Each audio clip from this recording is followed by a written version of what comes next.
Accounts Committee. And it's so pathetic, you know. Why must we every year congregate at the Public Accounts Committee and then you hear all kinds of atrocious, you know, things. I mean, recklessness with public funds and resources. And so I have a meeting on Thursday with the Chief Justice, the Attorney General, and others to find a final solution to this Auditor General's report. That persons who are found guilty of infractions or do not follow due procedure or lead to loss of public resources, we must have a fast-track process to Sawam, you know. Fast-track, before you see you in Sawam, 6 months. You know, until we do that, until there's a deterrent, we're going to come every year and they say total misappropriation and infractions of found out by the Auditor General is about 15 billion cedis. I mean, if we save 15 billion cedis, can you imagine what it could do? You know, and so we're going to have a meeting, we're going to brainstorm. We've not fully implemented the constitutional provision. There's a part of... Okay, that is the President John Dramani Mahama. Fast track to Zawam. And President Mahama names 18 deputy heads of mission upon Pepra and Doche Malo among appointees. Okay. Yentienwe. Palma Pia Jan. I'm here saying Mobia. Reverend Isaac Clive Mode. Betty Mode, no. Ibn Chambers. Ibn Abbas. Okay. Alaji Mohammed Saidi. Okay. Emmanuel Panyan Kojo J. Jumbo. Akwena say body. John him say me say ni mobia. Akwena say kwai. UK. Yepa. United Kingdom and Great Britain and Ireland. That's how no no. Akwena say the na yepa me frɛ no. Doche Malo dey say former why adwuma BBC nya. Ono no kɔ he. US. Aboko US. Ada no mo kɔ US no. Obekai or UN intino Harry Zevon PhD People's Republic of and Zinu Ukraine China say Zevon Patwa Jaku Swiss Dr. Palma Pierre Jan Germany Sophia Karen Edem Makuyaku Italy Francis Nansia say opim soja Ukraine a dinner in honor of a breeder and so India. No, also Natalia na she was starting say India for Natalia. We do our who say. By chance to be done so. Nobody pa no. Somebody could be name say. Comedian and koye to drum kakra. I still we will patch will make amends. Me body pa oh in this meaning it is called 18 no air deputies. Our mokobo or more commissioners. That Ghana you hear Deputy High Commissioner. Yaw. Asante. Are you sure we need Deputy High Commissioners? Not me, you know, but on my is it regional minister? You need Deputy Regional Minister. Hey, so I was asking myself, Deputy High Commissioner. So, a humanity trooper beer. ABS is so. You want to be a pan on more penny for the children. On my year, me the Mihun is these high commissioners over the years now. Almost so far, so Pagana for no. Nanka, can you man come with me a critical broom because on my work, we a deputy, or maybe a word deputy war substantive commissioners or and so Ghana for a chromo when you come fast war on Bell Chromo. Do I say what you want? Libya, Ghana for me run money with Libya. And so your commissioners or who? Or whom few be. And you know, so my you soon for Sopan and Casa commissioners in employment and labor relation minister. Eddie Gita home, and we said, Dear Tenipa Henry, and you might wait the honey idea. What the whole your commissioners? And so, I'm not for no connection men.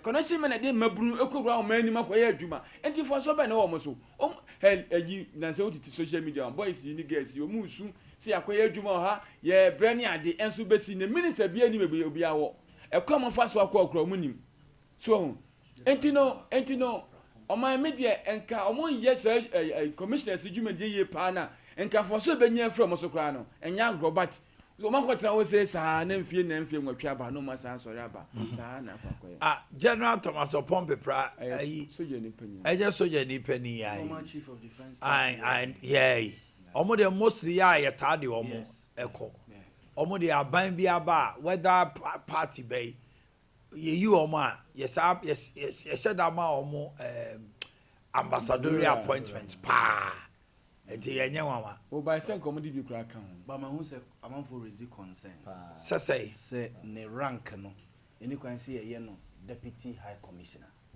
any kwan say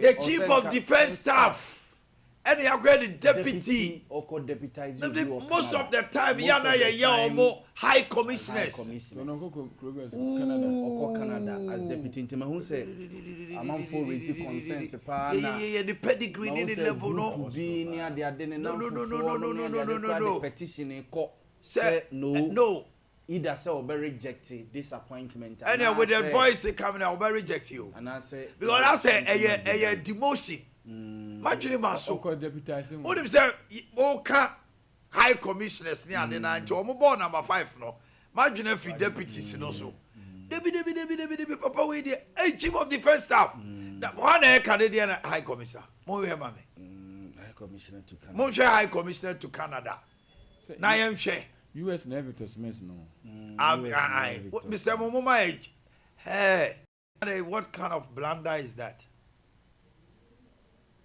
debut because some kind me can say enya wan was commissioners chief of defense staff no me and obu okra attorney generals ni bi ni empanifo ni bi wa buy more that ambassadorial easy officials crowd easy official create more ambassador but we dey debi this is a big blunder but me just also say General Thomas Opompe pra omapanini na nkasa ansa no di ni din ba because ye money di wo ade we my bra president ni nkomo so sometimes we cannot cry more than the baby enti bia ono wo jitu mu but the noise that is coming around it no and e bia mema the second thought but you make out because usually answer na ebe board and ebe dikan tipo there's no way the president will not speak to General Thomas Opompe pra sure ansa no di ni aba we nye Her Excellency Professor Francisca Dora Edu Buando. Kadora. No, Dora. Oba. Francisca Dora Edu Buando. Onye. Okay. Me nim. Why a professor? Personally, but I know yes. Ono na Canadian. Ghana's High Commissioner. NDC Canada chapter. That's what that. Oh, your picture no, I just say, oh, you'll be our Juma NDC Canadian chapter on the penny or former pro vice chancellor of the University of Cape Coast. Yes, very good. Yeah, it was also so a pedigree. Experience with your minds and can never with that experience in this Andiamano, pro vice chancellor of Cape Coast. But when you Santiago was 70 say, sir, High Commissioner Ambassador, most often than not, acquire party near money de Maomoko. Not necessarily based on certain credentials and certain qualities. But a bisu acquire mana ye. Yow, as anti AC what thing called South Africa. Or the knees and knee companies be by Momo assemble. I know more Juma. Michael Kwe India cars yard okay cars be Mahindra no me ade yebe assemble Ghana tractors are na ba be adwuma okay me kai deputy foreign affairs minister already they know Amprachum no deputize Debbie India no deputize Makokwe. He was very instrumental in so many things. And on no account one Zoom lie on mobile and no more assembles our plants. No. What's the mature no? So it's about the individual and the leadership. Because there are career diplomats who are already established there. Korea near near the China. They are career. I have a friend, a schoolmate, Krobia. He's a career diplomat. Between friend also OAU or AU, yeah, they are. Obo friend also Canada. There are career diplomats, but the political appointees, you know. Obo have quite for Asante. Asante, when you are given a challenge, you take up the challenge. You will be on ma. Here, China, I'm expecting Kojo Bonsu with his business mind to say, I was sending Pebby free China. It is a Kojo Bonsu called China. A whole Adidas, many years. DSTV, many years now. Oh, you're rep for Ashanti region. I will Ghana. What be a mayor? It's about administrative needs and the manner. Who skill no? You ras up on a TC a castle and China. And also hidden fear. If you are when you doing it, or China and M1, Kojobunsu, Enna, or Danid, Emma Kojobunsu, Kojobunsu, China. Monsieur Ire Isibuati, Professor Isibuati, Yaomeboa. Or call South Africa. What did the Pebby buy? You won't be able to a friend say UK. And Yaman Penico for that time now as you send the UK. Yes, High Commissioner. Yeah. He was able to negotiate Mama Penico for maternal mortality because he was instrumental. The later as you can say, and not just. Hey, His Excellency. And yeah, His Excellency as you can say, Subi and former tour. Yes. Papa me na ya na ni parabo abechu animu. Ono na timi bowura o UK. A monumental ayi. Say Gordon Brown era me ba. Gordon Brown. O timi ko bowura mu ma o mutimi nya. Facility kese. India bu a facility bi e ba ye. Ayi enya ayi. Papa ya. Did crowd say? Oh, him. Aparachiki. Professor Michael Kwe and Amprachum and my ABC Jubilee House. India. Almost So on a day, Indian High Committee, no, Indian Prime Minister Neba Ghana. Yes. It's Indian Prime Minister Neba Ghana on a year arrangement because no Ghana's High Commissioner to India. Papa nebe who go forward castle. I know say how as president. That time I wanted $23 million. It was a grant. Michael Kwes initiative. Let I could do 70 million. It doesn't matter. Send out this is interest rate nominate early pad. Yes. At the end of the day, the instrumentation of Michael Kwe as a high commissioner brought all this. In Jubilee House and the seat of governance. Who call Nigeria? You were Aso Rock. You were White House. You were Hani be na niwo. Enti high commissioners no.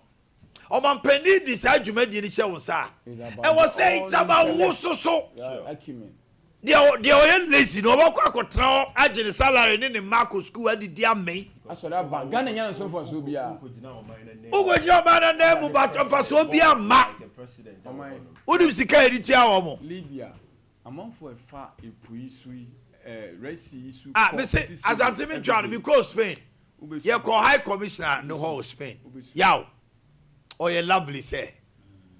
Now, Spain, ni Ghana, buying kita hudie. Now, I'm 50 years on the fee. Oh, my dad did me the I'm now be High Commissioner fee or Ghana High Commissioner too. Spain, I'm a cody day. Oh, dear, now they may. But say, yaw. The you know ye median and one who be that. Now me call a pa by the name, Palabasos be. Oh, ready. me born no ma ko bo jollof that day me did you buy na me yare What did you? Oh my. that papa no who share papa no oh me need to try pictures be grass and dey also I'm going to me try report the story spa from there now papa no Spain ho pa and near ma okay collaboration between the Spanish government and Ghana government na huge me see e bi wasa enye say di pa no oni madwuma o hwe me see Dr. Anane onye civil engineer ye de to Ministry of Roads Ghana for na wo Dr. Anane din na po no educationist but o say a monumental policy of free SHS it had its teething problems but hey what did I mention no ye will be on mo edumre bi na military for and near your my Greek ministers okay the late Kwasiga ever sister a Greek cry 4th battalion engineering for regiment all na no de omo ye and na omo nyina agu ho a Greek minister ba soldier for no omo ye discipline betuma ye kua aboa ye no omo gu barracks say ya bomb say odi ne koy adano na ya aboa ma so omo odon koy dey high commission of Burkina Faso na be bre nya kwete na no tie kan say won na kwata Burkina no enye ka mi wa enye ka bro ene kote ne yare na me de bramo mama wi ama ebo ni akwata na you are able to provide kote yes to provide kote ne ka bro yeah and mama de wache ne bo na yefo me negotiate ya mama tete so let's look at the issue of His Excellency calling for fast track to Nsawam. Meminti Obia Asante in 2 minutes. On my media. Just 2 minutes. It is long overdue. Tie and somebody pibanye na sebdenado last year many years now my hair. Wutie bia as a Ghana or maybe enya ye ho ayi hu He has sat on the Auditor General's report. So, the wutie do mampanyi kana asenko nyanko acheche nkofo na kwa wura mu straight. Because when is say that I was a fast track. On nyanko utia ebufu. Anano de tie kura twa ya wo kura ye say obi a wawu ama wa wakwa ibonsa 26 months utia. Enti papa we pa wotime didi ada. Na sani pa no ebesi na yanti no. Ye David. Odaso ye chief director of office o. Ubako in general mampanyika these infractions over 15 billion Ghana cedis no. Na 15 billion Ghana cedis enye sika kitu. Last time I who bia na ye dede 12 billion o. Na ye CNT bi da o. Abalo to 15 billion now. And it doesn't seem to come into an end soon. And you see engineer no say Omanpanyi Auditor General no mom yes ahwehwemu no ni PS4 no. Ye mo prosecution powers no. Any pa ukese nyina soldier for na police we gina wachi. Ukese wi ya. Other jurisdictions sanity o. Na twa. Ye di nkomo no wi ya wono ye tese de edi wasebo. But I had no yo ya na o maka. We say oman obi aye adwuma bosumi edu ba kon ni ade enti o maka. Na so utimi fa ni obi asanka ni sika ma ban ni ti o maka no. Wo ji se sika ne koma obi a wawuo abusuafo so omonye. Enti wo papa no ma meja pa na di ja won se dan ka be. Enti media the Americans atwam omanpanyi omma parliament omu kwesha parliament nyamra bi na emwa na ye ma the public accounts committee o banyina apostle di wachi uye ya ne achew ni aremande o petre acha 6 months go ye dipa ba miensa 9 numa kodemu anketo atwa o okay say teacher ni ba ku bi waso onso oje salary sa be na o secure ba bi omo amo dis kana kraba mate so mo so refund dis kana say refund ne ba na obi eto sika na omane ni baje ebasa na also kwa nwan so dis kana ma omo so mo nkodi kwa enti oma media oma panyi ma onye ne mo retire say ya se ko hia wo mo enimonim ya and ade we asante banks ni bi so yawo ajako some of the banks too the general managers and others connive with certain people within the civil office na omunim pa say nipa be 50 bi omo death certificate ni bibia ewo ho and yet because of enchobonti the man will verify and the bank will pay. Bank manager ni pa say asumasi kameka say onim say jakon we ba Onim say osai bi awu. Oman omunim say asumesi etu kwan mo tu kwan pa mo di opero. More than 10,000. And no some for doctors, nurses, professionals. No, we just say okwa oni sa nipa bi wo control accountant general ne mpanifo bi edi nkomo. It is oje 5,000 a month. No ma che, ye be chem 3. Eye busa. Wow. De over 5 no ne de. Bank no de. And a control accountant general de ono so bo ba mu ba. Uncle for me say we nyina nka no. It you almost say no ka investigation no. That's security ye. Ya fama ngo se mu kota tankrofo nfa ti o konkrofo fi o. Eno na mo lose you are reneging on that duty. That's security. No ma wo tie say be wonya na security agent. But what him ye hu say be say koso. What stop them from doing the investigation?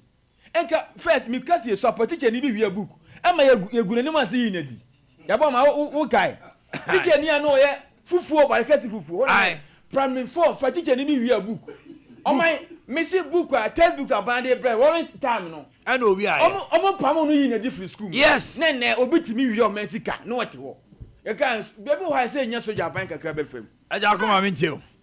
O ba ba be na se na as se Mario ho pa se o be mu hadum o hwe niema bi ekoso pa na yentumi nya niema bi ma ne nyensa na ho me hu se asimasi obentia yewi ye de na fa kwan wi so nti won so koya ye de o be fa so aromani nyina bo be si se sa technocrats na ne sa for no mo ya ni wo party card ni MPP ni NDC ni kataso mo aso do na din na ko na kwa da guy o ni pa o to ya mo to mo asem na no mai waka me asem ni nyina no waka no o ni pa wow boy no she you position woni information no leak my that's all asante civil servants technocrats na o mai me say obo ye politician chain wo mo na ye ni mo o mo say omo ye politics no safo no omo ye dangerous, very very dangerous. Na nka de be nti na obekọ district assembly na district director but obekọ no so no DCs MMDCs na safo no so parking kan ti onya de ade ne beto nanimu a no assign ohwe ya na DC obapani Yakufu Ado penso yaw ye nya DC bebre na omuntima akenkan eba ye ya so ya ma bebre ade a budget officer, finance officer, purchasing officer omo na keken kan kire no yes no assign yes because on kan ehudie wo oni just like where dey no contias na sika na nkasa kra wo je asante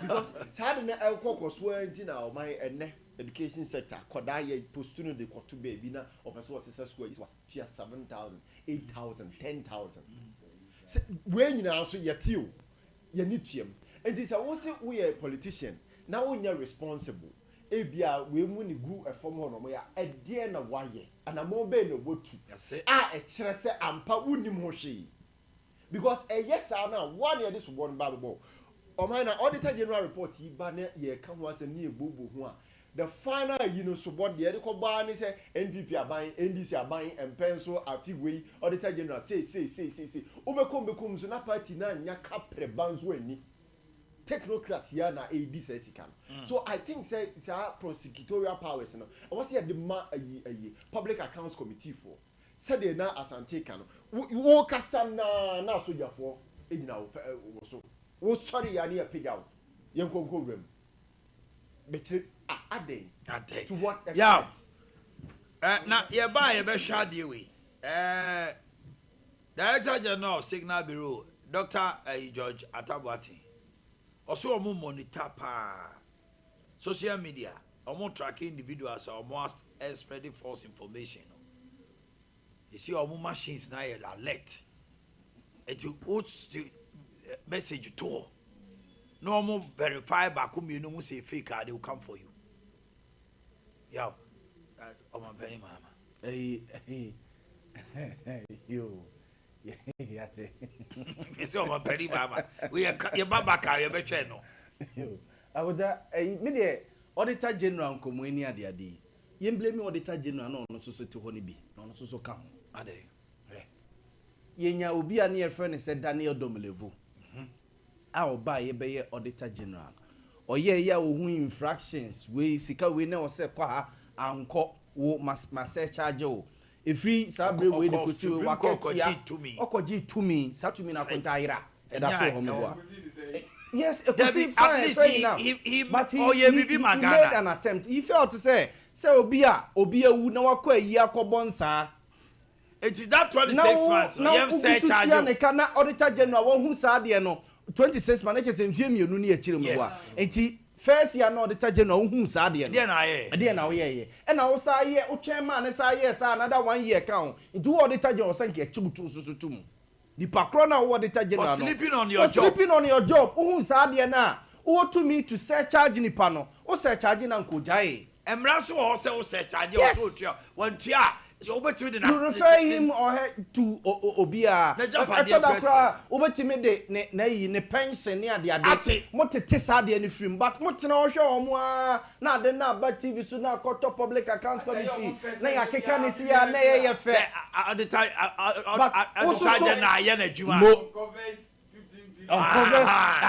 eno kwa na hia no but also so say na utimi say charge ye ejide ma o man no e bia with interest ne ade say na wo ye ede ma o man no wo de ne fa ye wa ne say we ye diska enti yetima kwa ko hu enti de ama public accounts committee nye den wo hu ye no o report no de ma ho wo hu ye no wo hu kromfo no Opine say kromfo one pay we now so ka wanu tumu you wrote a letter to the person so you queried yes and or responded yeah. Based on the response no now they go share the charge because side query no nyina no most of it are not who auditor general's reporter it means that people have been asked questions and their answers they've answered and the auditor general really say it is not in consonance with the principles and dictates of and never was say matraba it means that proof it is no proof say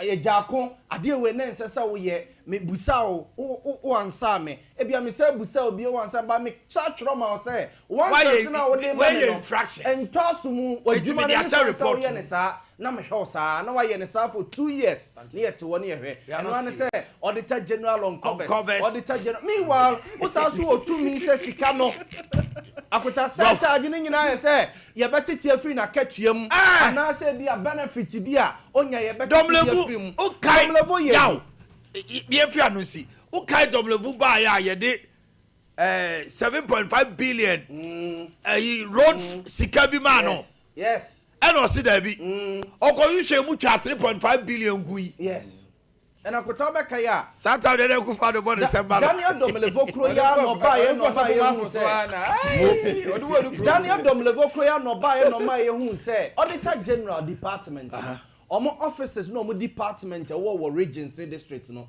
one omo ni akade omo de ye adwuma and he resourced them so be kai ye man sika bi so onko toto cars and he did it toto pickups de ma odi regions and districts ni nyanya cars omo resource omo offices tables ne computers and the stationary ni bibi on be adwuma was there yeah come for kick off yeah come on here social media NPP for eto abane ballot the any team be that first second third fourth fifth na year 10th extra ho yeah come for kick off Black Stars 5-0 I'm up for the Yabeshim says, I disqualify Japan. The only team at that first, second, third, fourth, fifth, and 10th. Extra. Oh, yeah, come round for kickoff.